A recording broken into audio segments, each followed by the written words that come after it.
Welcome to Tarenat Tajudin. Assalamualaikum warahmatullahi wabarakatuh. Halo sahabat pintar, berjumpa lagi dengan Bu Tarin dalam video peristiwa-peristiwa pada masa pemerintahan kolonial Inggris dan kolonial Belanda. Peristiwa-peristiwa pada masa pemerintahan kolonial Inggris. Bangsa Inggris menjajah Indonesia mulai tahun 1811 hingga 1816. Saat Indonesia dikuasai oleh Belanda, bangsa Inggris datang dan menyerang Pulau Jawa untuk menguasai Indonesia. Mereka pun berhasil menguasai Pulau Jawa dari Belanda melalui perjanjian Tuntang. Pemerintahan Inggris di Indonesia dipimpin oleh Thomas Stamford Raffles.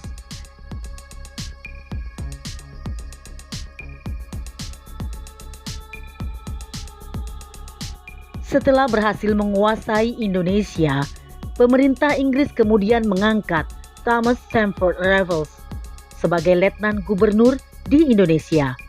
Raffles memulai tugasnya pada tanggal 19 Oktober 1811. Kebijakan-kebijakan yang dibuat oleh Thomas Stamford Raffles diantaranya adalah kebijakan di bidang ilmu pengetahuan. 1. Thomas mengundang ahli pengetahuan dari luar negeri untuk mengadakan berbagai penelitian ilmiah di Indonesia. 2. Thomas Stamford Raffles bersama Arnoldi berhasil menemukan bunga bangkai sebagai bunga raksasa dan terbesar di dunia. Bunga tersebut diberinya nama ilmiah Rafflesia arnoldii. 3. Raffles menulis buku History of Java dan merintis pembangunan Kebun Raya Bogor. Kebun Raya Bogor merupakan kebun biologi yang mengoleksi berbagai jenis tanaman di Indonesia, bahkan dari berbagai penjuru dunia. Selanjutnya, Raffles memberi kebijakan di bidang ekonomi. 1. Menghapus Counting-Hampton. Penyerahan diganti dengan sistem sewa tanah land rent. 2. Semua tanah dianggap milik negara, maka petani harus membayar pajak sebagai uang sewa. Upaya Raffles menerapkan sistem pajak tanah mengalami kegagalan karena faktor-faktor berikut. 1. Sulit menentukan besar kecilnya pajak bagi pemilik tanah karena tidak semua rakyat mempunyai tanah yang sama. 2. Sulit menentukan luas sempitnya dan tingkat kesuburan tanah petani. 3. Keterbatasan pegawai-pegawai Raffles. 4. Masyarakat desa belum mengenal sistem uang. Kebijakan di bidang pemerintahan, pengadilan, dan sosial. Dalam bidang ini, Raffles menerapkan kebijakan berikut. 1. Pulau Jawa dibagi menjadi 16 keresidenan termasuk Yogyakarta dan Surakarta. 2. Setiap keresidenan mempunyai badan pengadilan. 3. Melarang perdagangan budak.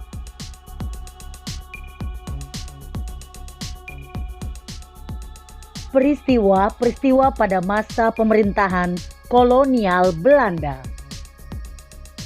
Pada tahun 1595, Belanda berangkat dari Eropa di bawah pimpinan Cornelis de Houtman dan sampai di Indonesia pada tahun 1596 dengan mendarat di Banten.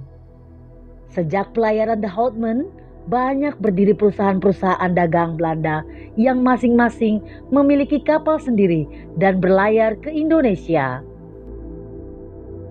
Pembentukan VOC.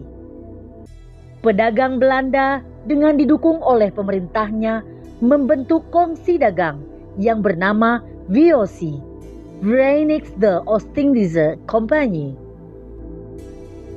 Pada tanggal 20 Maret 1602, dalam bahasa Indonesia VOC biasa kita sebut dengan VOC.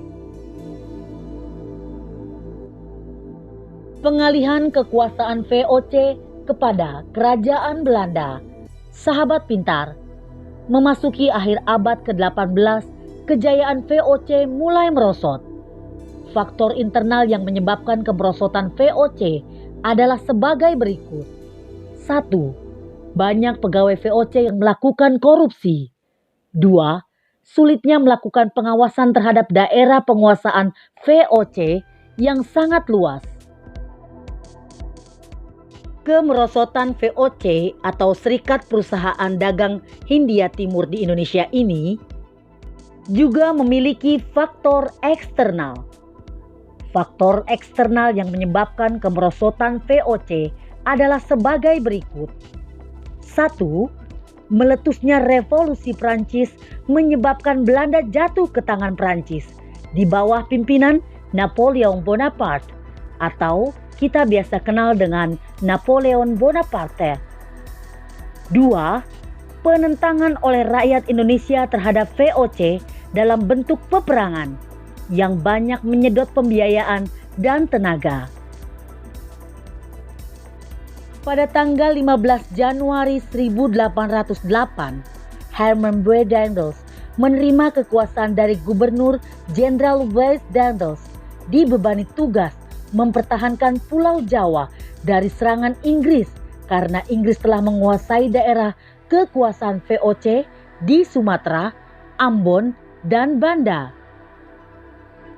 Sebagai Gubernur Jenderal, langkah-langkah yang ditempuh Daendels antara lain: 1. Meningkatkan jumlah tentara dengan cara mengambil dari berbagai suku bangsa di Indonesia. 2. Membangun pabrik senjata di Semarang dan Surabaya. 3. Membangun pangkalan armada di Anyer dan Ujung Kulon. 4. Membangun jalan raya dari Anyer hingga Panarukan sepanjang lebih kurang 1.100 km. Dan 5. Membangun benteng-benteng pertahanan. Daendels melakukan berbagai usaha untuk mengumpulkan dana dalam menghadapi Inggris. Antara lain, mengadakan penyerahan hasil bumi, memaksa rakyat menjual hasil buminya kepada pemerintah Belanda dengan harga murah, mewajibkan rakyat Priangan untuk menanam kopi dan menjual tanah-tanah. Di bawah pemerintahan Daendels, rakyat Indonesia dipaksa untuk bekerja. Gubernur Jenderal Belanda itu bahkan memberlakukan sistem kerja rodi bagi seluruh rakyat Indonesia. Rakyat Indonesia dipaksa untuk membangun sebuah jalan dari Anyer hingga Panarukan demi kepentingan transportasi pasukan Belanda. Rakyat Indonesia dipaksa bekerja oleh pemerintahan Belanda tanpa diberi upah sedikit pun. Akibatnya, banyak rakyat yang sakit bahkan meninggal dunia karena kelaparan. Oke, sahabat pintar, terima kasih sudah menonton. Jangan lupa like dan subscribe. Saksikan video-video selanjutnya di dunia pendidikan bersama Bu Tarin. Wassalamualaikum warahmatullahi wabarakatuh.